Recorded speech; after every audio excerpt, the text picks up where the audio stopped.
Hatabe menemui Tiara untuk memberitahu rencananya. Setelah pertunjukan ini selesai, kamu bisa tinggal di rumah sebentar. Orkestra akan kembali dahulu, tetapi saya harus menunggu Kathleen keluar. Jadi kamu bisa mengikuti saya. Mata Tiara berbinar mendengar ucapan Hatabe. Terima kasih, Nona Hatabe. Katanya penuh terima kasih. Hatabe berseri-seri padanya dan mengangguk sopan pada Niko dan Pandu sebelum dia keluar. Beberapa saat kemudian Niko dan yang lainnya juga meninggalkan hotel. Tiara sangat bahagia dalam perjalanan pulang mereka. Dia memeluk pinggang Niko saat dia tersenyum penuh sukacita. Sempurna, saya bisa tinggal bersama kalian lebih lama lagi. Niko menepuk kepala Tiara saat dia tersenyum tipis. Jelas dia merasa senang juga. Ketika Tiara merasakan kehangatan telapak tangan Niko di atas kepalanya, senyumnya menjadi begitu lebar sampai-sampai matanya berubah menjadi bulan sabit. Saat dia menghirup wangi lelaki itu, dia menyadari bau alkohol yang menyengat padanya. Apa kamu merasa pusing? Tanya Tiara dengan cemas. Hanya Niko yang meminum semua minuman itu. Tiara sama sekali tidak meminum seteguk pun. Sedikit, jawab Niko jujur. Entah mengapa suaranya terdengar lebih berat dan serak dari biasanya. Mungkin karena semua minuman yang diminumnya. Itu membuat suaranya terdengar sangat seksi dan Tiara merasakan telinganya kesemutan saat mendengar suara Niko. Saya akan memijatmu begitu kita sampai di rumah. Tiara menawarkan. Matanya yang besar dan bening tertuju pada wajah Niko saat dia berbicara dan ekspresi Niko melembut saat dia mengangguk setuju. Keduanya terlihat memancarkan aura bahagia dan penuh kasih yang memenuhi mobilnya. Pandu yang sedang duduk di sudut bersama Gary dalam pelukannya, merasa pasangan itu secara tidak sengaja mengubahnya menjadi obat nyamuk. Dia bisa merasakan hatinya tersayat ketika dia melihat pasangan mesra itu. Dahulu Tiara selalu menanyakan apa dia baik-baik saja setelah minum alkohol, tetapi Tiara hanya memperhatikan Niko saat ini. Sambil memikirkan itu, Pandu tak bisa menahan diri untuk tidak angkat bicara dengan nada sedih. Seharusnya kamu menanyakan saya juga, Tiara. Saya banyak minum dan sekarang saya merasa sangat pusing. Saya juga perlu dipijat. Rengek Pandu. Tiara menoleh untuk melihat Pandu yang tampak seperti anak kecil yang haus akan perhatian ibunya. Tatapan yang agak cemburu terlukis di matanya. Dia tak kuasa menahan tawa saat melihat adiknya.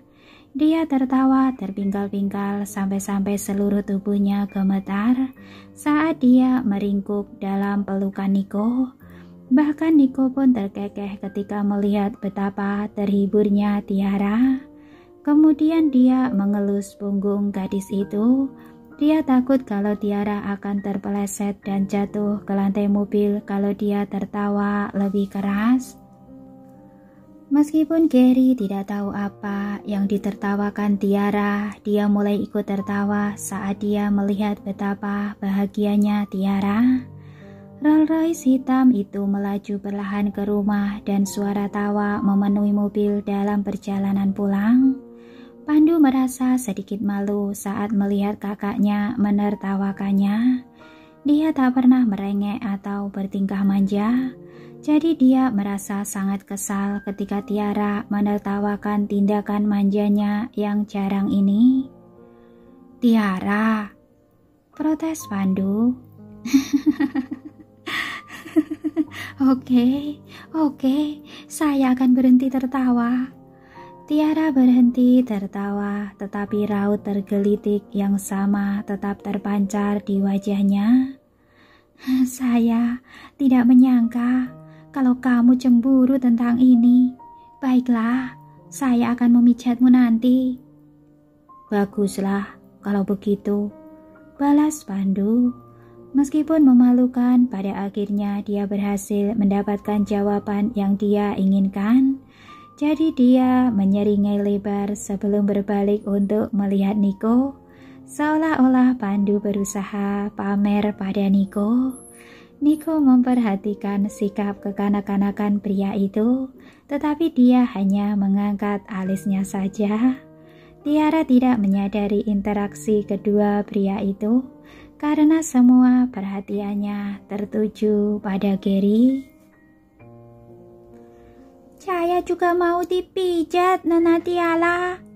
Gary melompat dari kursinya sebelum menatap Tiara sambil berbinar-binar.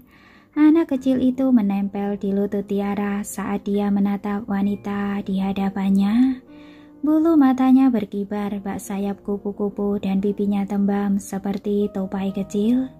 Tiara merasa ingin meremas pipinya setiap kali melihatnya. Baiklah, saya akan memijatmu sekarang. Tiara melepaskan diri dari pelukan Niko sebelum menarik Gary ke pangkuannya dan mencium anak itu. Senyum lebar Gary terpancar sampai ke matanya. Begitu Niko melihat pacarnya dicuri oleh anaknya, ekspresinya berubah sedikit suram.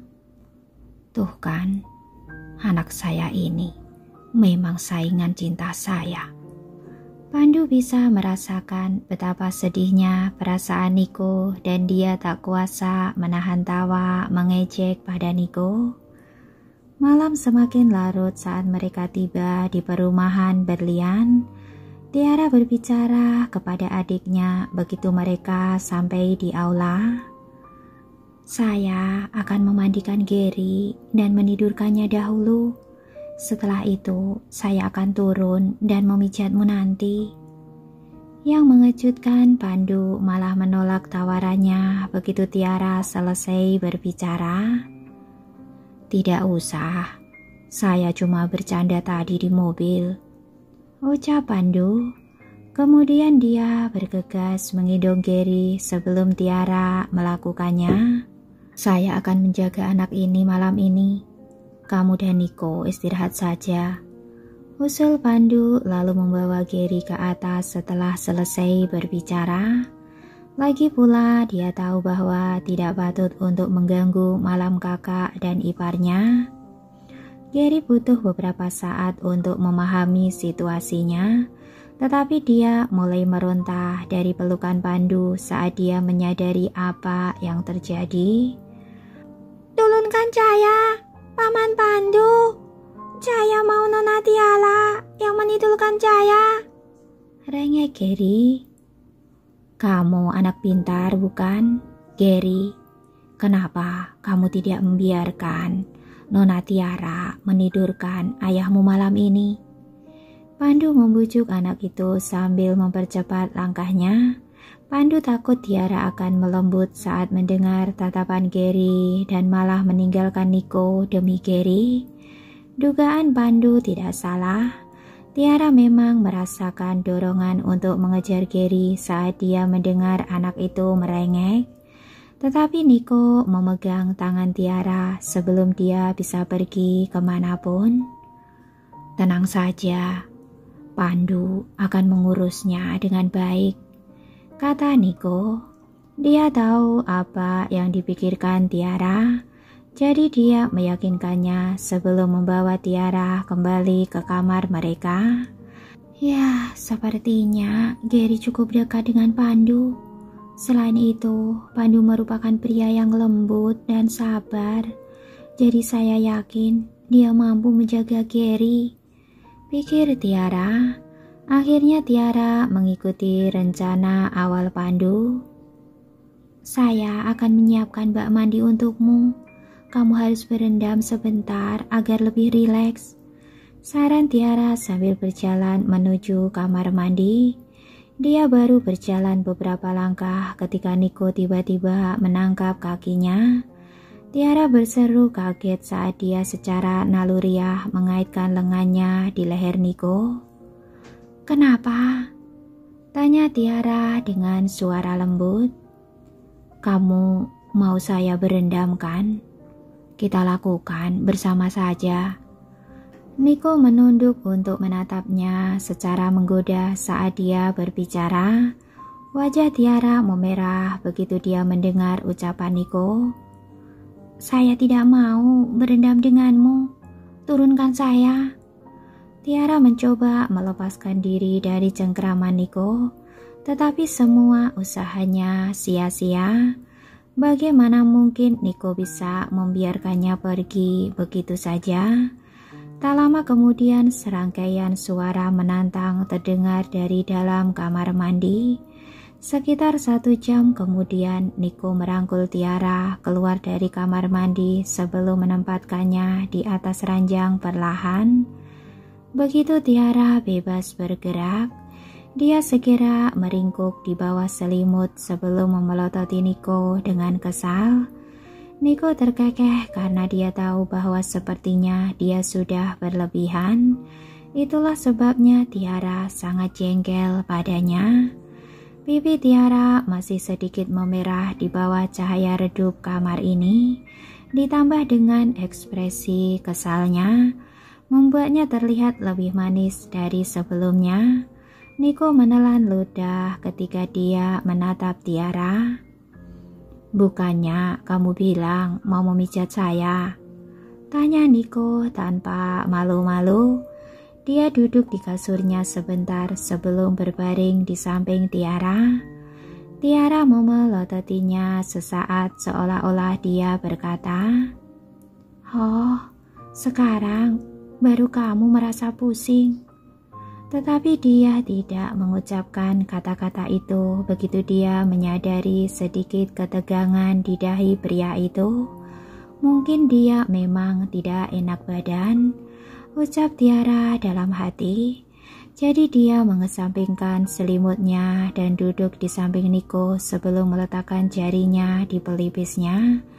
Lalu Tiara menggosok dahinya dengan gerakan searah jarum jam untuk meredakan sakit kepala Niko.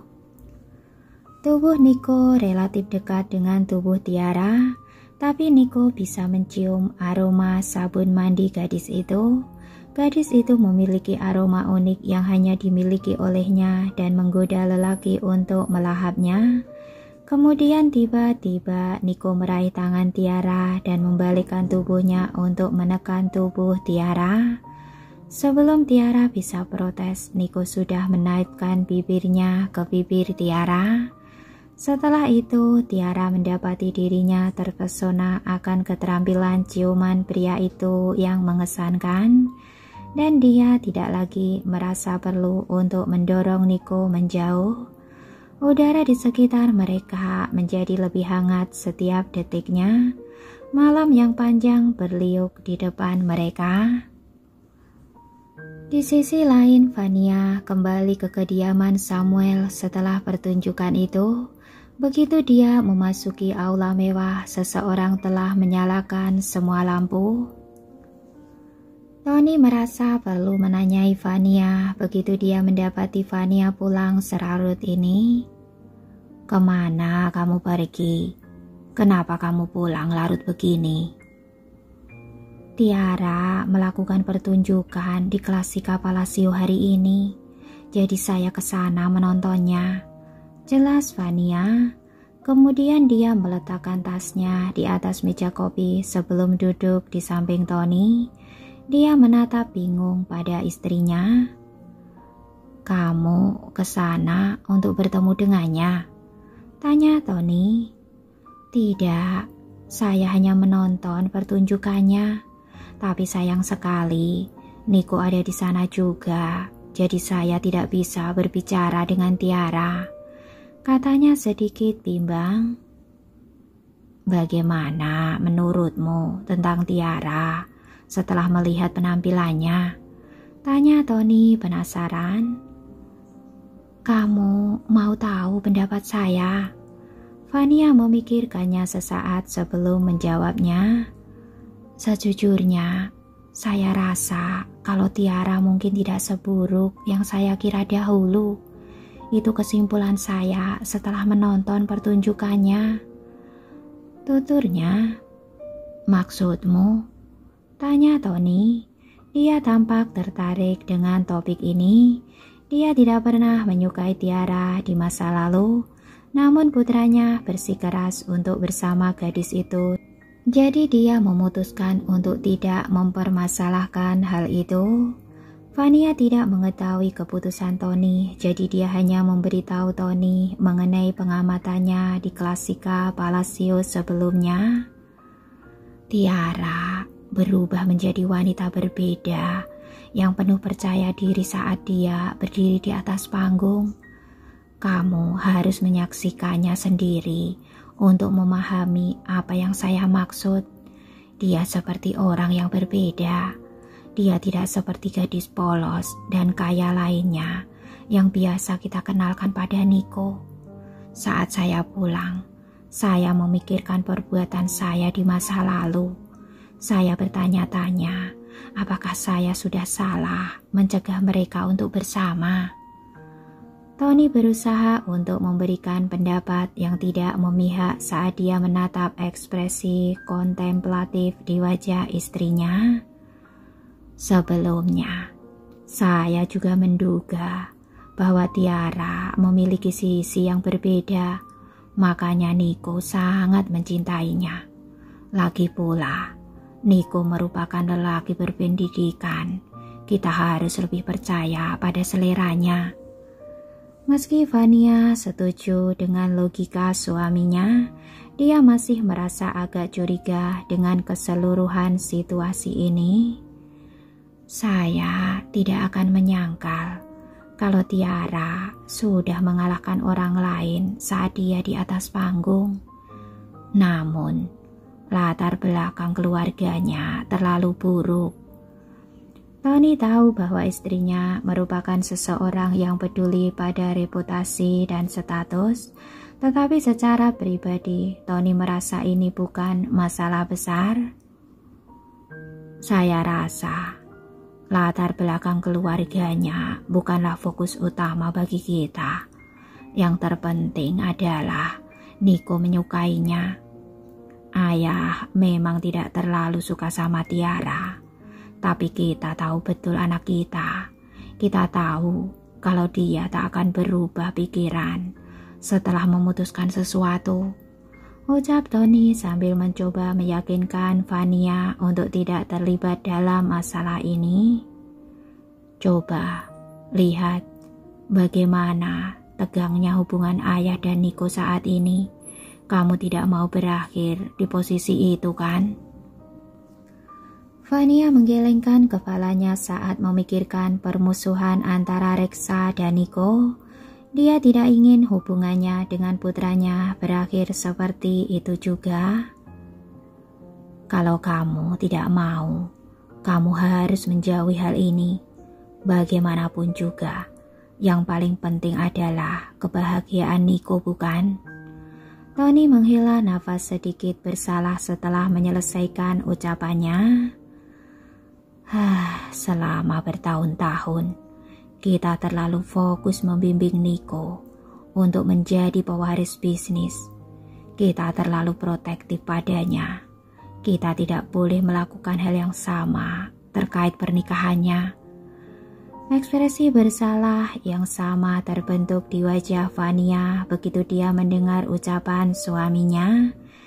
Dia membuka bibirnya hendak mengatakan sesuatu, tetapi semua kata-katanya bergabung menjadi sebuah desahan panjang. Tony benar, kita sudah terlalu protektif padanya selama ini. Memang benar bahwa kita tidak boleh merenggut kebebasannya terkait masalah ini. Pemikiran Tony maupun Vania berkecamuk akan hal ini saat mereka duduk di aula yang terang benderang. Saat itu embusan nafas yang keras membuat mereka berdua melompat dari tempat duduk. Mereka dikejutkan dengan kemunculan Danar yang tiba-tiba. Danar. Tony mengangkat tangannya dan berpura-pura memukul anak itu. Danar segera mengangkat tangannya menyerah. Ini salah saya, Ayah. Saya terlalu berisik. Saya tidak bermaksud menakut-nakuti kalian. Setelah itu Danar segera mengubah topik. Bu, apa tadi Ibu bilang kalau mulai sekarang kalian akan berhenti menyampuri pernikahan Niko? Dia menatap ibunya dengan penuh harap. Vania menatapnya sekilas sebelum menjawab dengan dingin. Mungkin saya tidak akan mencampuri urusannya, tetapi bukan berarti saya mendukung keputusannya. Memangnya itu yang kalian katakan tadi. Kalian bilang kalau kalian akan berhenti menekan Niko. Ucapnya penuh kecewa.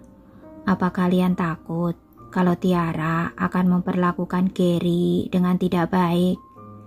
Dia berusaha sekuat tenaga atas nama saudaranya. Baik Vania maupun Tony bungkam cukup lama setelah itu, tetapi raut wajah mereka menyiratkan pikiran mereka. Saat Danar melihat ekspresi mereka, dia menduga bahwa mereka terlalu memikirkan hal-hal dahulu.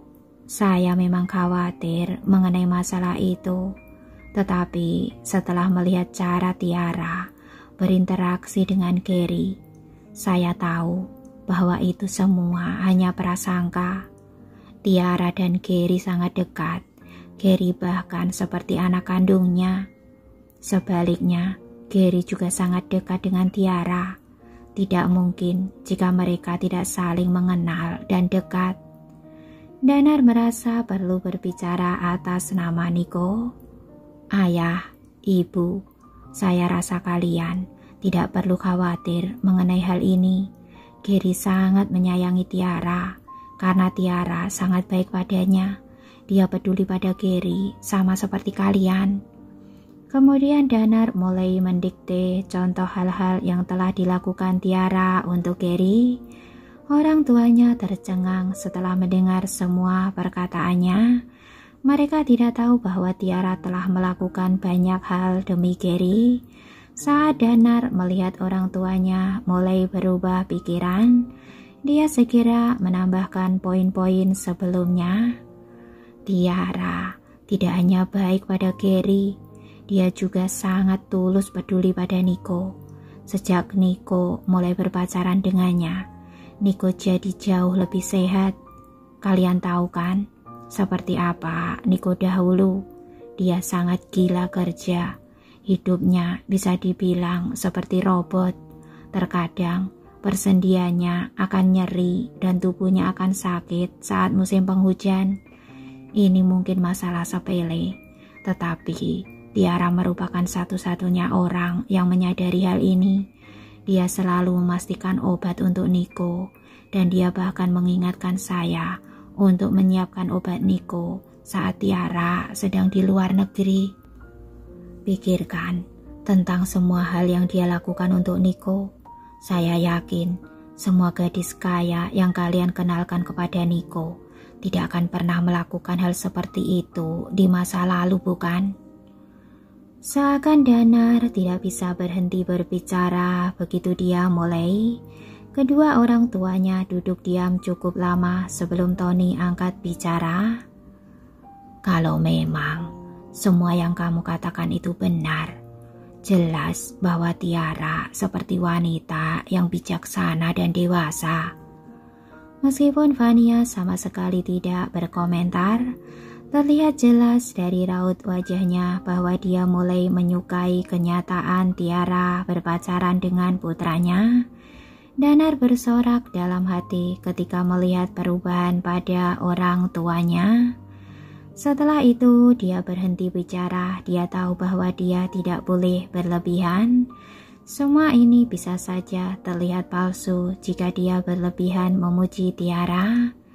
Di malam hari dia mengingat percakapannya dengan orang tuanya dan memutuskan bahwa dia akan menelpon kakaknya untuk merayakannya sedikit. Hei Niko, Kamu benar-benar harus berterima kasih pada saya. Sebelum Danar bisa menyelesaikan kalimatnya, dia mendengar ada yang aneh dengan suara kakaknya di ujung telepon. Niko sedikit terengah-engah bahkan saat dia tidak berbicara. Butuh beberapa saat bagi pikirannya untuk menyadari apa yang sedang terjadi. Maaf mengganggumu. Danar segera menutup panggilan itu begitu dia menyadari apa yang terjadi. Oh tidak, saya sudah mengganggu malam panjang Niko. Dia pasti akan membunuh saya besok. Keesokan paginya Tiara terbangun di tempat tidur kosong karena Niko sudah meninggalkan kamar. Dia tidak keberatan saat dia meregangkan anggota tubuhnya sebelum memijat area pinggangnya. Saya harus mulai membuat batasan untuk aktivitas malam kami. Kalau terus begini, saya akan mati kelelahan suatu hari nanti. Tiara sudah selesai mandi dan hendak turun saat dia menerima panggilan dari salah satu anggota orkestra. Apa kamu sudah bangun, Tiara? Sudah, ada apa? Dia bertanya. Oh, tidak apa-apa.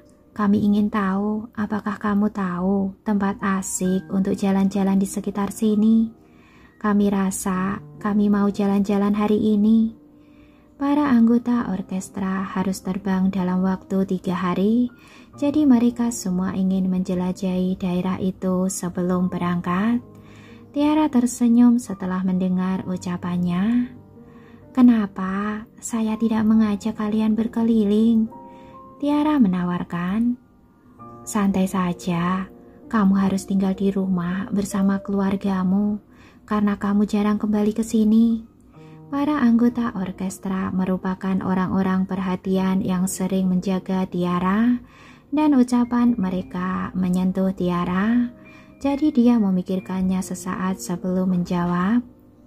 Tunggu sebentar, saya akan menyiapkan panduan yang akan saya kirimkan kepada kalian, sahut Tiara.